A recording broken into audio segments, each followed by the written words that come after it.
So to get started, I mean, we'll talk football. Kutztown opened up the season against Assumption on Thursday night. Me and Alex were there. Jake, you were here with Matt back at the studio, and it was a very lengthy game, to say the least, guys. I mean, it was very lengthy, but it was at least high scoring for Kutztown. I mean, at least Kutztown kind of showed off their dominance. I mean, if they went in there and got dog walked by 30, I think we'd be a little bit more mad. But I mean, at least they won 51-14.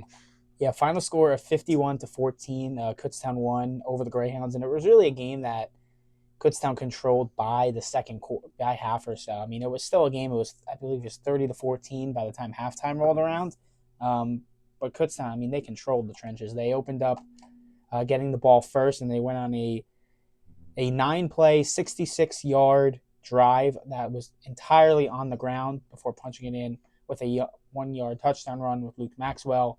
Their defense was able to get off the field, and then it was a Lonique Preston Sports Center highlight catch that Jake called perfectly down in the studio.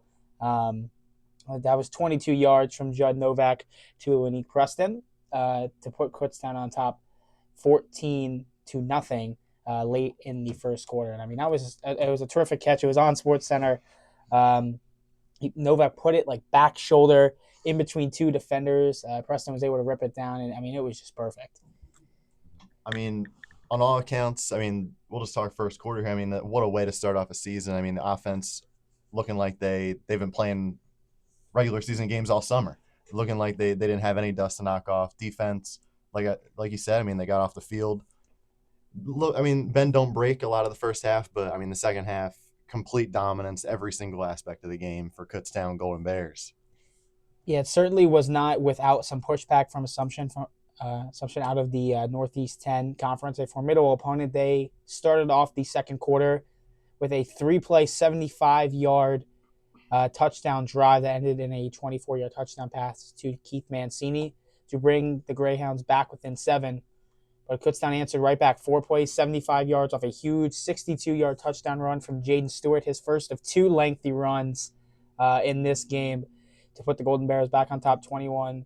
Then a wild snap over the head of the Assumption punter after a forced 3-and-out by the Kutztown defense extended the lead 23-7. And then Kutztown would get the ball back, go down, score again from Luke Maxwell on a 7-play, 66-yard drive to really start the pull ahead. Assumption, though, ran the 2-minute drill, did it well. They went 8 plays, 75 yards, scored with about 43 seconds left in the half. Again, it was Keith Mancini that was able to find the back of the end zone. I mean, he was a bit of a receiving threat for the Greyhounds, but that was where the scoring will stop for Assumption. And it's where the lightning blaze would start, gentlemen. The first of 2 that we had. The first one was about an hour or so, with about 3 minutes remaining in the third quarter. It was prior to a Kutztown 3rd and 35 attempt that we would have to wait nearly an hour to see. And, I mean, Worth it for sure. I mean, because Jaden Stewart exploded with a 39-yard touchdown run right out of the break. The extra point was good. And then we would have the second lightning delay. This one would go about 90 minutes or so. And, I mean, that really tested how much airtime we could fill there on that Thursday night. Yeah, we were talking about just stories and just anything we could think of. It just became a regular radio show. It wasn't even like a football we were calling anymore. It's just like, see how long we can talk. Absolutely. I mean, it was a complete marathon of a broadcast. I think it was about 5.5 hours by the time it was all said and done. The game concluded about 12:20 or so, I want to say, on Friday morning. I mean, it was a 6:50 start, so a extremely long game and an even longer broadcast. But then Jamie and Bryant would score on a 48-yard touchdown pass from Judd Novak. That was a drive that went 6 plays, 87 yards for about 3 minutes or so to extend the lead 44-14. And then Eli Cunningham, the redshirt freshman running back, this is at a point where all the backups were in for pretty much both sides, would break off a 27-yard touchdown run to cap off a 6-play, 58-yard drive, and gives us our final score of 51-14 on a game that concluded early Friday morning. And the kickoff was actually at 6:49, not 6:50, and officially ended at 12:20 a.m. So a 5.5-hour game with all kinds of elements and twists for our first coverage there of the home opener for KU. I mean, it was a long marathon. I'm not gonna lie. When I sprinted back from the my spring back from the restroom, and I came back. I was talking. I felt like I was just blabbering. It didn't even sound like coherent. But I listened back to it. I was like, okay, I sound a little coherent here and there. So that's at least something. But I could tell by the end, like your head is just kind of spinning, just because you're trying to create thoughts. You're trying to get back into the group because we were talking about just stories about anything that could come to mind for the first for an hour and a half, and then now it's like, okay, we gotta get down to business and we gotta call this game.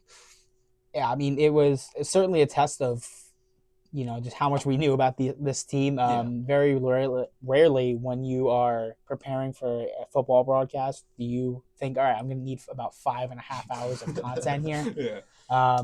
Almost never does that occur, but I mean, that's unfortunately kind of what we had to deal through because of the weather on Thursday night. But ultimately, Kutztown goes 1-0, the first time of hopefully many that the Golden Bears are able to do so. And I mean, this game really stood out to me because typically when you look at last year and even the season prior, Kutztown really doesn't kill teams. Like when you look at Except for Millersville. Except for Millersville, which unfortunately last year, I mean, got pretty much get to score that game. Did we give up a safety? It was like 49-2 or something like that. Was that let's get the final score. It was 49-17 by the end of it, which was the most that Kutztown scored in 2024. They already,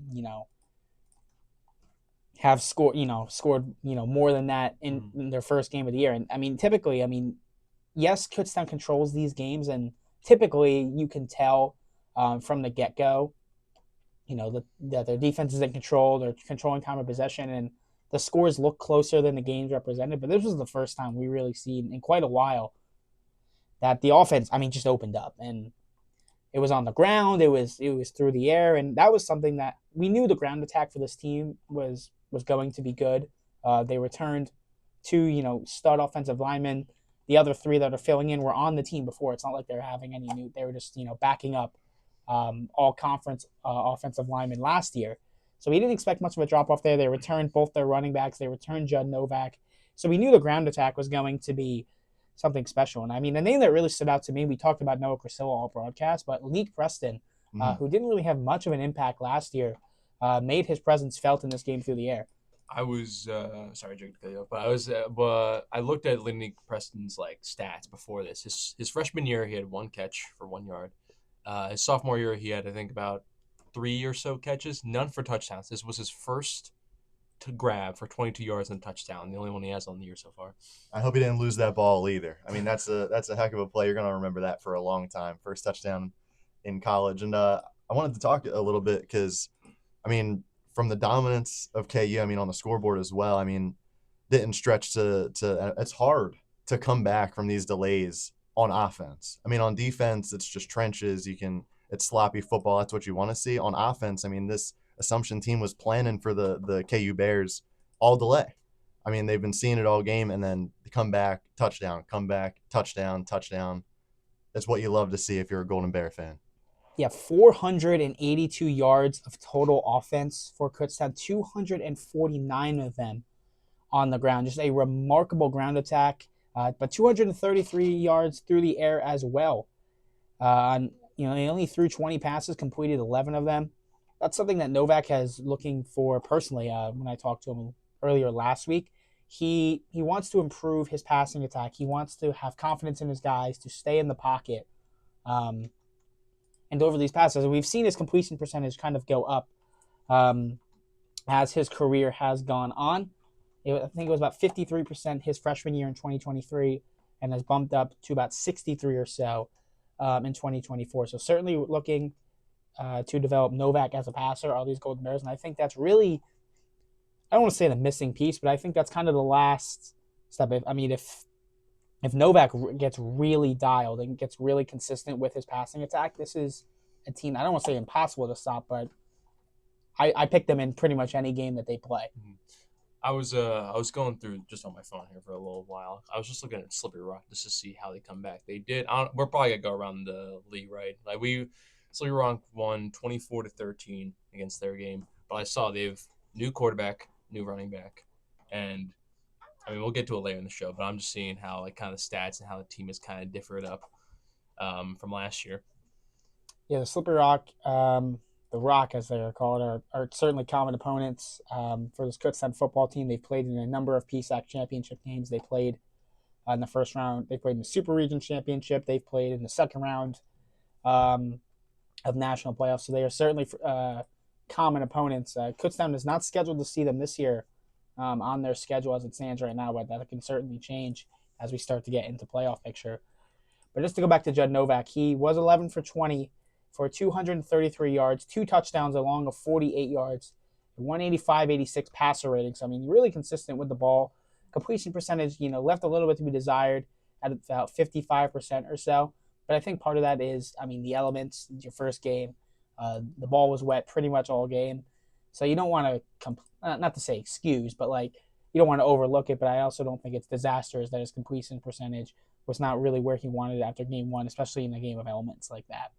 Yeah, something we were talking about on the pregame show. Novak lost two top guys, 2 top receivers from last year. So we're looking at the box score here, but the eye test in the game. Some absolute lasers from Novak, some right in the breadbasket on the sideline, downfield. Some really tough throws, and he made them look routine, made them look easy. It's what you like to see, and stuff that's going to translate week 2, week 3, going forward. And I think that's always been something that's been the case with Novak is when you look at his stats, you look at his box score, it's never something that's really going to jump out at you. He's never been a super high-rated passer in the PSAC, but anyone you talk to that actually watches the games, D2.com, the PSAC columnist, they think he's one of the better quarterbacks in the conference, despite the fact that his numbers don't necessarily reflect that, just because of what you said, how consistent he is in key moments.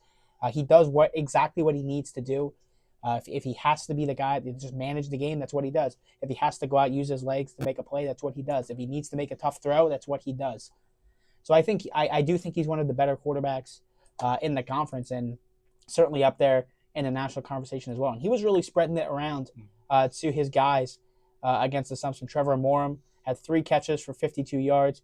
Jamie and Bryant, we talked, had that 1 catch for a 48-yard touchdown completion. Jaden Stewart was a little active in the pass game, had 2 catches for 47 yards. A lot of those were after the catches. He just took a flat, made some guys miss like only Jaden Stewart can do, and picked up some big yards. Noah Crisilla, 1 catch for 30 yards. Rich Pacheski, 1 catch for 26 yards. Lee Preston, we talked about it, 1 catch for 22 yards and a Sports Center touchdown grab. And then Steven Burkhardt had 2 grabs for 8 catches as well. So that kind of was how the ball was spread around. We're seeing a lot of different targets there, 1, 2, 3. 7 different receivers targeted by Novak in this offense. So it certainly seems like there's not a true, at least at the moment, we kind of thought Noah Crisilla would be that true number 1. Not really a true number 1, at least in the first game against Assumption. Everyone was getting involved. Yeah, there wasn't a true number 1 last year. You look at a lot of the receiving stats, everybody's got around the same sort of thing, around 500 yards, around the same amount of receptions. And we have our reception leader sticking around. Off beat a little bit. I don't know if it's your first time, but how was it like? You're also on Sports Center. Your voice was there, man. How'd that feel? It was not. That was our TV guy. Really? Yeah, Tyler Trembow. Like you did. I appreciate that. He's great. But it was in the back. No, because they ripped the TV audio is what they do. Dang. And they put it on there. I wish they would grab the radio calls for those things, but it's easier at the pro and D1 levels because there's softwares that link up the audio call with because they all use their own guys, but.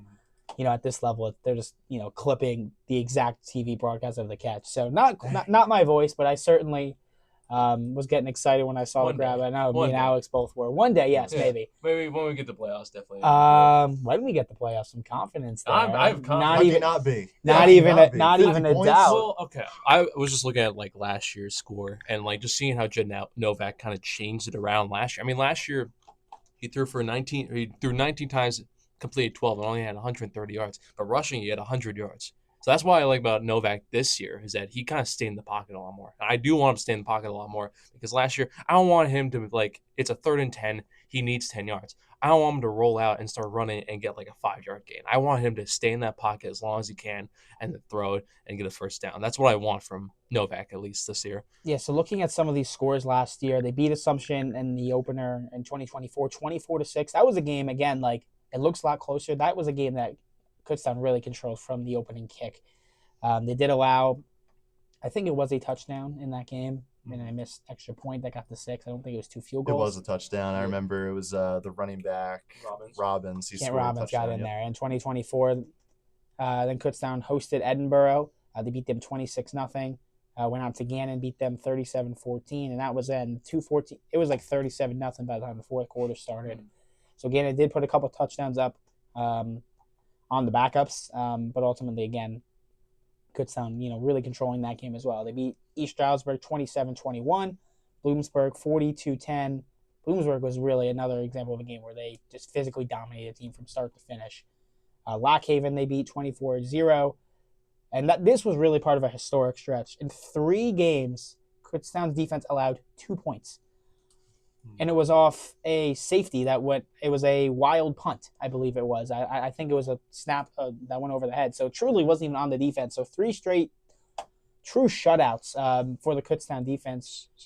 Scored 79-2. That was a score for those 3 outscored games. 79-2 on October 12th, 19th, and 26th. So really, that's kind of how the Kutztown defense solidified themselves as number 1 in all of Division 2 last year. It was that 3-game stretch. And then again against Millersville, they went out to the Marauders and beat them 49-17. Closed out the regular season against Westchester 31-13.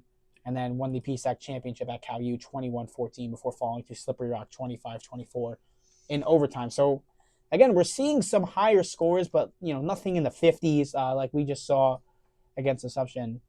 Again, if you're just joining us, I'm Tommy Scuderi here on the Golden Hour. You are listening to us talk about Kutztown football. They beat Assumption 51-14 on Thursday. And, just getting back, again, I am encouraged, not to say that you need to kill every team, you need to put up 50 points every game, but the fact that the offense, not that it was ever a limitation, but the fact that they're able to score at will like they were, it seemed like, a lot of these touchdowns towards the end, it didn't even seem like, obviously every play you're trying to get in the end zone, but generally when there's 6 minutes left in the game and you're up 4 scores, a touchdown is truly not your thing. And even, we have backup running backs in there breaking away long touchdown runs as well. So it seems like the depth on this team is really well. I liked what I saw of the second team offensive line that was creating just as big of holes as the first team was. That's what separates national playoff teams from the teams that aren't, is your depth. Everyone can field 11 really good players. Not everyone, but it's a lot easier. Not Millersville. Yeah, it's a lot easier to grab 22 guys that, you like on the offensive and defensive side of the ball, but really able to, find some people a little further down your depth chart that can also contribute in key moments as well. That's what really separates the good teams from the great teams. I think just our running back depth is also something that I kind of like about this team. Is that I like how we have 2, even 3. You have Maxwell who got in there. I hope he's doing all right after that little injury scare on the sideline. I hope we can catch up on that. But I love that we have at least 3 guys who can run the ball really well. Even a quarterback that can run if he really needs to. It's a really diverse offense you kind of have. You have guys that can go out route and catch, or you have guys like a Morum or even Crisell that can go down, run a post, and catch in for 30 or some yards. Yeah, there's a lot of really great options on this team as we kind of look ahead to the rest of the schedule here. Get that up. Kutztown will head on the road this week.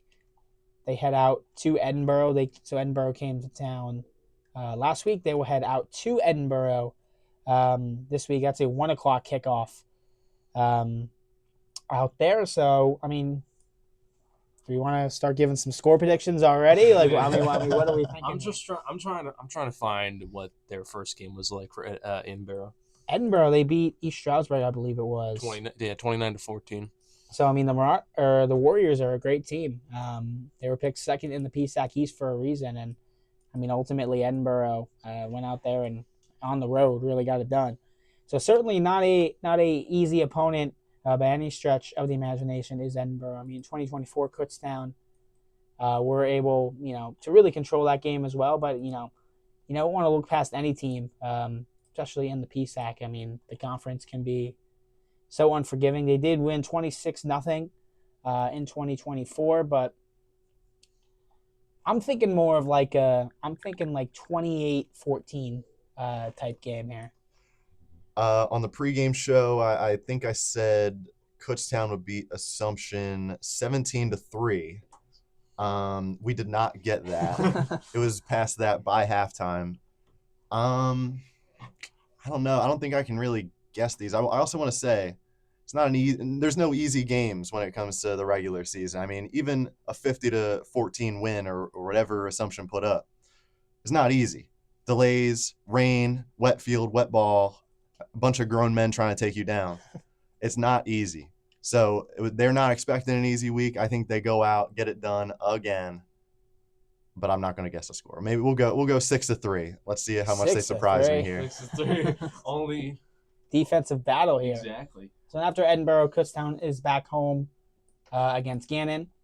Alex, looked like he had something a little more to say about Edinburgh. Well, I there. just want to say my score because I'm really trying to think because the Edinburgh versus East Stroudsburg, it was kind of a passing game. So I wanted to see how much rushing there really was in this game. There wasn't like both teams had a combined total like barely reaching over 100 for like total rushing yards for each team. So I don't know how good these guys' rush defenses are, but if I have to predict a score, I think it'll probably be, I'll say 24-10. So 24-10. That's kind of around what I'm, 28-14 is I think was what I said originally. That's kind of around what I'm expecting. Yeah. We're not heading out to Edinburgh for that game, but we'll have studio hosting for you here on Saturday. We got your pregame, halftime, and then postgame coverage of that one, and we'll figure out if we want to get we can get the Edinburgh call of the game over the air on that one, just so you can still follow the team. Back home against Gannon on September the 20th. That is Family Day. It's a noon start against Gannon University at Andre Reed Stadium. That's a game that Kutztown really controlled well last year as well. They head out to Shepherd on the 27th. Back home against Shippensburg on the 4th.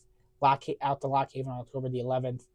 October 15th at home against Millersville. That's a 3 p.m. start for homecoming.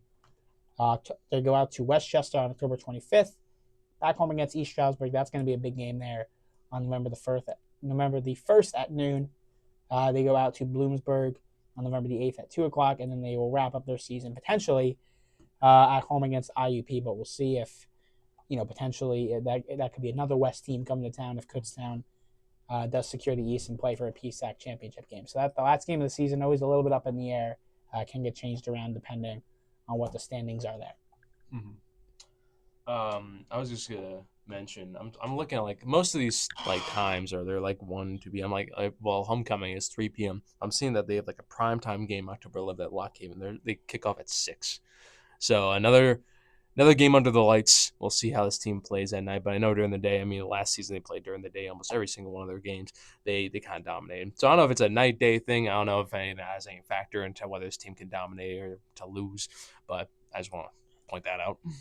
Hey, they were balling past their bedtime last game. I think it's okay. Balling past their bedtime. I love that. So, gentlemen, I guess before we head to commercial break here and finish up calling football, any other takeaways that you liked from this Assumption game, despite the fact that it went 5.5 hours? I think I'll start off. The first thing I liked is how many people can run the ball and how this offensive line worked so well. I mean, they did their job really, really well. I gotta give props to them just because the run game, they created gaps so wide. You mentioned it yourself, Tommy, that 18-wheeler could drive right through them.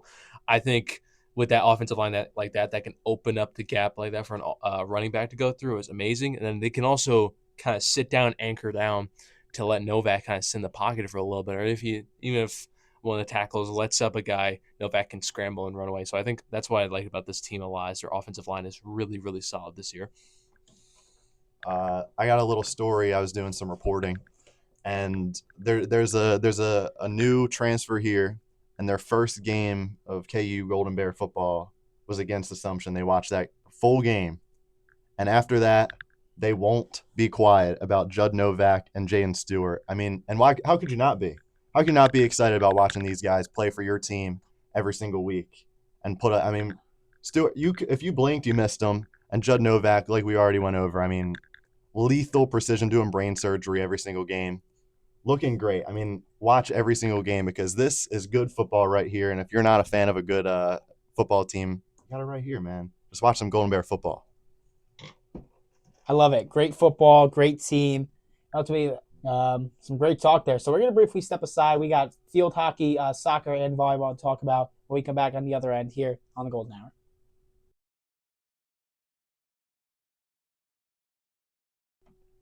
Back on the other side of the break, gentlemen, we talked a little bit of football, but not the only sport that was happening on Thursday. Another home opener was the Kutztown field hockey team, which is coming off back-to-back national championship appearances.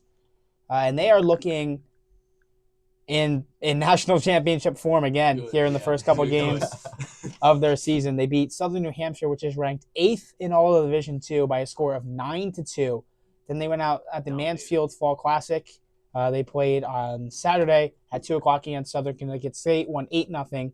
And then against St. Michael's, also at Mansfield, by a score of 9-0. So 26-2, the current scoring margin for this Kutztown field hockey team that looks like they are playing angry. They are upset that they lost in the national championship game against St. Anselm in 2024. That was by a score of 1-0. And they are really taking it out on everyone that they've played so far.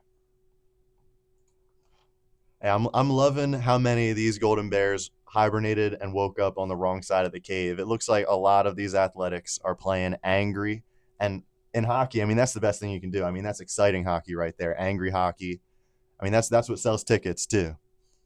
Yeah, absolutely. I mean, if you have not gotten out to watch this field hockey team, definitely make sure you do so. They're back home this Saturday at 11 a.m. against Wingate. They have 4 straight home games. They will be back home on Wednesday at 5:30 against IUP, home against Uville on Friday the 19th, and then September 24th, that is a Wednesday game, against Millersville. And I mean, they are really, I mean, they're slaughtering teams. There's really no other way to put it. They are really, I mean, putting a number on a lot of these other teams so far. 3-0 so far on the season, with a good stretch, at least historically, of home games coming up against teams that they've had success against. Yeah. The one, sorry, cut you off, Tommy. Like I know You're one, good. I know the one last year. The one opponent that I know gave him a lot of trouble was Shippensburg, because Shippensburg was ranked 1, so they don't play them at all. They play them the last game of the regular season, November 1st, and that's gonna be a big game for this team to watch, because I mean that's right before playoffs. It's right before they start. It says that the quarterfinals will be 3 days after this game. So that's kind of gonna be what they're kind of building up towards. They're gonna kind of start going through the season. I know they also have East Stroudsburg. That was also another tough opponent for them last year. That's actually the first day of October that they face off. So that'll probably be a very good game. Those 2 games I think are the games I'm kind of watching for. But so far it's just gonna be angry Golden Bears fighting their way through these teams. Yeah, East Stroudsburg and Ship, you said, have really been the 2 standout opponents for this Kutztown team the last couple of years. Shippensburg particularly has kind of been the unbeatable obstacle throughout the regular season for this Kutztown team. I mean, we said it. They won back-to-back national championships in their program's history, have never won the PSAC. Despite the fact that they've been in back-to-back national championship games and have appeared, they've just never been able to win the conference because the PSAC in field hockey, at least at Division II, is just so unbelievably difficult with all the top 10 teams in there that winning the conference a lot of times is actually harder than getting to the national championship game, just because of the way the PSAC tournament works. You have to be so perfect. Not you don't have to be perfect at the national level as well, but there's less margin for error. Whereas you can lose in the PSAC tournament and still get into the national tournament, have kind of another shot at it. Whereas obviously in the PSAC tournament, you lose, you're done. So no conference championship for you, and you're playing probably a lot of tougher teams than you're going to face on your road to the national championship game. That's the one thing I find very funny about the PSAC is that I love how in football you kind of get to see like the PSAC, they're not bad by any means, but you got like 1 or 2 teams around your area. They're like, okay, these are good, and then you go on to face teams that are good across the country. These guys in field hockey are facing teams that are the best in the country in their backyard. Like it's kind of insane to think that some of these teams are like an hour away, and they're the like 2 teams that the best field hockey teams in Division II are about an hour or 2 apart. Yeah, I mean, certainly close proximity there. Typically, in the past, Kutztown has seen Shippensburg at least twice in the regular season. What Coach Ewing has kind of done is because that Shippensburg game is going to be tough, schedule them early, when it's still technically an out-of-conference opponent, to get a feel for them and get a game in there so that later on in the regular season, you've played them already. You're not seeing them for the first time. Did not do so here, probably just because of how scheduling works out. But gets them at the very end of the season. You talked at November 1st, and I talked about it a little earlier on in the last couple of shows I did. That's a game that I will imagine will probably decide some pretty significant seeding in the PSAC tournament, if I had to guess, based on the trajectory of those 2 teams, at least historically, how they've been. It's Jake, you look like you're itching to say something over No, there. no, I'm listening. I'm listening. I want to stress to anybody that's listening, guys. Don't let the words college and D2 fool you. This is the best of the best when it comes to field hockey. I mean, ESPN puts the best of the best cornhole people and best hot dog eaters on television. And you guys got the best field hockey, and it's in your backyard. You can go watch it for free. And that's the best teams around. I mean, we're all privileged to even be at the same university as these fine players. Yeah, which looking at Shippensburg, I mean, they have an absolute gauntlet to start the year. They beat Belmont Abbey 7-0 on Saturday, September 6th. They go out on Tuesday to number 7 Westchester. Then they go out to they go back home, and host number 5 Assumption 3 days after Westchester. And then they go out, or they do go back home. The color tabs on this schedule is very confusing. They go back home on Sunday, September 14th, against number 2 St. Anselm, who was just coming off a national championship win, before they host Frostburg State, who was no easy opponent by any means. So a real gauntlet of top 10 teams upcoming for Shippensburg. So we'll keep an eye on that on next week's show to see how they have fared there, along with the Golden Bears. So I mean, it's pretty tough schedule for them to go along. But I mean, it's gonna really depend on how far they go. I mean, anything can happen. I mean, we're kind of seeing football get mixed up, and you kind of see soccer also get mixed up a little bit with some people transferring, some people graduating. So it just depends on. We'll see how this season is. It's going to be a marathon, and they better be prepared for the marathon, and then it's going to be a dead sprint for the playoffs. Yeah, Kutztown certainly retooled over the offseason. They graduated a lot, but they brought in some Division I transfers. They brought in some freshmen that they really like. And over the last 3 games or so, they have 122 shots to their opponent's 4. That is a absurd ratio of shots on goal. 40 shots a game is what they're getting right now, and that has resulted in 26 goals to their opponent's 2. I mean, we talked. They are killing teams. Video game numbers. They are playing on rookie mode. They're playing. Yeah, they're playing. Field hockey 25 on rookie mode right now. I've never seen anything like that. I mean, this is absurd. Kind of looking at take a look at some of the top scorers here. Marley Fetro has been a real problem. Marissa Rice, Aaron Gonzalez, all returners that were on that 24 team. Ellie Myers is up there, has 8 points. Sierra Jester has 6. I mean, it's really spread down the roster here. I mean, that's why you kind of need a team. I mean, you got to have players that can actually score down less. I mean, it's the same like lacrosse, it's the same like soccer, same like even basketball. Like pretty much any sport you can think of. As long as you have a team that has a diverse amount of people that can score, you're likely going to be good. And because to have that much volume and those couple players, it's insane. Yeah, they have 4 goals and coming from Marley Fetro, 4 from Marissa Rice, 3 from Aaron Gonzalez, 4 from Ellie Myers, 2 from Sierra Jester. Just to kind of name a few on this offensive side of the ball. I mean, diverse scoring.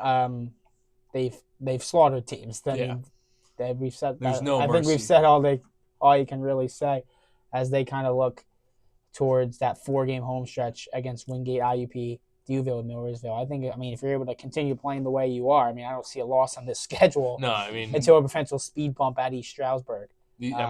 These girls came out of hibernation ready. Like, they're ready to feast on these teams, and they've already done it after these 3 games. I mean, what was it total? It was 26-2. 26-2. That was it. They are outscoring their opponents right now. I mean, just 26-2.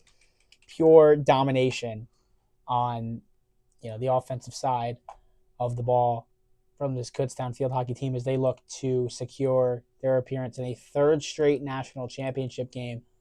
Is the goal, trying to win their second. The field hockey team was the first team in 2023 to bring a Division II national championship in any sport back to Kutztown. So certainly Thank you. Thank you. Certainly got to pay our respects there. But also playing on Thursday was the Kutztown soccer team. They were on the road against Concord. They won 4-1 up in Athens, West Virginia. And then they went out to Mansfield on Saturday at 4 o'clock, and they beat them 5-0. So another team that is coming off some success. They appeared in the PSAC championship game in 2024, ultimately lost that to Gannon, but won couple games in the national tournament before ultimately falling, having their season come to an end. So, I mean, another team playing that they've seen that what it takes to play some championship soccer and make it to the tournament. And, was Shepherd that they ultimately lost by a score of 3-2 in the PSAC championship. They beat Charleston in the first round of the NCAA Division II women's soccer tournament and then lost to Gannon. So Gannon ultimately ended their season after they beat Gannon in the PSAC semifinals. So that's what it really comes down to a lot of these sports. Just because you kept past the team at one level of the playoffs does not mean that you're not going to see them again in the national picture, and that's what happened there against Gannon. The soccer program historically has done very well here at Kutztown. They will play again against Millersville. That's their Morgan's Message game on September the 10th. That's on Wednesday, before heading out to Lock Haven, back home against Shepherd, and then East Stroudsburg. So some really good games there as we briefly look at some of the stats through the first couple of games for the women's soccer team. They have 9 goals to their opponent's 1, averaging 4.5 a game, obviously. Caroline McDonald has really been the big goal scorer there, has 3 of the 9. She's been a problem for a couple of years. Corrine Morgan has 1, but I'm really going down this roster. Sarah Erb has 1, Skylar Jordan 1. The only multiple goal scorer is Caroline McDonald. Other than that, I mean, they're moving the ball around and they're finding the back of the net in a ton of different ways. I mean, that's a dangerous offense for Kutztown. I mean, that's what you kind of need. Is like when you have, I think what is kind of for most teams, at least in college, the backbone of a soccer team is kind of their midfield. And I think the midfield being able to kind of pass around, create, and then score is something that's making this Kutztown team so dangerous. And like going through the schedule, like you said, Tommy, I'm kind of looking down the line here. They don't have to face Gannon all this season. That's what I'm starting to figure out with a lot of these Kutztown teams. They really don't have to face a tough opponent from last year. They're kind of taking a little break from them and try to meet them in the playoffs. Yeah, absolutely. I mean, it's certainly a battle of attrition, especially in soccer. Kutztown did not pick up any home losses last year. They had quite a few draws, but we're very rarely outright losing games. Their defense was very well, solid. Very solid. In 2024, let me get their exact record up here. In a second, I want to say 12, 5, and 6. So 5 losses, all of them on the road. No home losses. Quite a few draws in there. So trying to get a little bit of a better scoring output is this Kutztown team as they're going through the rest of the season. It seems like they're certainly off to a good start. So we'll briefly step aside again. We got volleyball to talk about when we come back on the other end of the golden hour. Stay with us here. We're here till 3.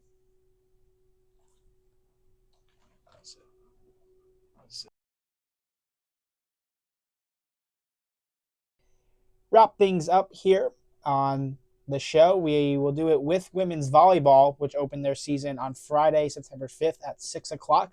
That was a 1-3 loss, 3-1 against Chestnut Hill. I mean, that was a game that was very promising to me. I was there calling it, and I typically in the past, in 2024, that was a team that went 1-27.